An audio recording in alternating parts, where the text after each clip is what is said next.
ఈ మూవీలో హీరో కృష్ణ ఒక చెఫ్. అతను తన భార్య లక్ష్మితో కలిసి కొత్త ఇంటికి మారుతాడు. ఆ ఇంటి పక్కనే పాల్ అనే వ్యక్తి తన భార్య చిన్న పిల్లలతో జీవిస్తాడు. వారిద్దరి మధ్య మంచి స్నేహం ఏర్పడుతుంది. కానీ త్వరలోనే ఆ ఇంట్లో విచిత్రమైన సంఘటనలు జరుగుతాయి. ముఖ్యంగా పాల్ కుటుంబంలోని చిన్న అమ్మాయి జెన్నీ చాలా వింతగా ప్రవర్తించడం మొదలు పెడుతుంది. అక్కడి నుంచి మొదలవుతుంది అసలు హారర్ జర్నీ. ఆమె చీకట్లో మాట్లాడడం, భయంకరమైన ఆకృతులు గీయడం, శక్తివంతమైన వాయిస్లో మాట్లాడటం లాంటివి చేస్తుంది. ఈ సీన్స్ అన్నీ నిజంగా గూస్ బంప్స్ కలిగిస్తాయి. ఇవన్నీ కృష్ణ గమనిస్తాడు. ఇది సాధారణ సమస్య కాదని, జెన్నీకి ఒక డెమానిక్ పాజిషన్, శాపగ్రస్త ఆత్మ పట్టుకుందని, దీని వెనక ఒక రహస్యమైన కథ ఉందని తెలుసుకుంటాడు. అండ్ ఈ సినిమా క్లైమాక్స్లో సస్పెన్స్ పీక్స్కి చేరుతుంది. హీరో ఆ ఆత్మని ఎలా ఎదుర్కొన్నాడో, చివరికి ఏం జరిగిందో తెలుసుకోవడానికి తప్పక చూడాల్సిన సినిమా. ఈ సినిమా పేరు వచ్చేసి గృహం. మీరు హారర్ మూవీ ఫ్యాన్ అయితే గృహం సినిమాని డెఫినెట్గా నైట్ టైంలో చూడండి. ఇది ఒక సైకలాజికల్ హారర్ మూవీ. ఈ సినిమా కథ ఏమిటంటే, మాయూరి అనే అమ్మాయి చిన్ననాటి నుంచి ఒక అరుదైన వ్యాధి స్లీప్ పారలైసిస్తో బాధపడుతుంది.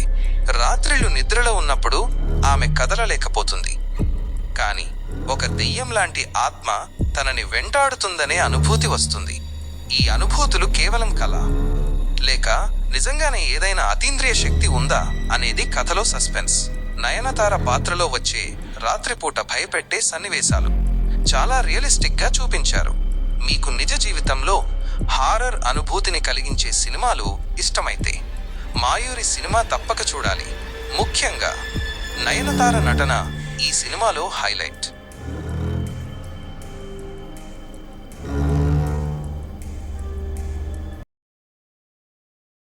ఈ సినిమా కథ ఏంటంటే, ఒక ముగ్గురు స్నేహితులు అడ్వెంచర్ కోసం ఒక హాంటెడ్ హౌస్కి వెళ్తారు. ఆ ఇల్లు డిమాంటిక్ కాలనీ అనే ఏరియాలో ఉంటుంది. అక్కడ ఒక దెయ్యం లేదా ఆత్మ ఉన్నట్టు రూమర్స్ ఉంటాయి. మొదట ఇది సరదాగా మొదలవుతుంది. కానీ కొద్దిగా ఆ ఇంట్లో ఊహించని అతీంద్రియ శక్తులు వారిని చుట్టుముడతాయి. వారంతా చివరికి వాళ్ళ రూమ్లోకి వెళ్తారు. కానీ వాళ్ళ రూమ్లో చాలా భయంకరమైన సంఘటనలు జరుగుతాయి. వారంతా బయటకు రావాలని ప్రయత్నిస్తారు. కానీ దారి మూసుకుపోయినట్టు అవుతుంది. వారికి ఏం జరుగుతుందో అర్థం కాదు.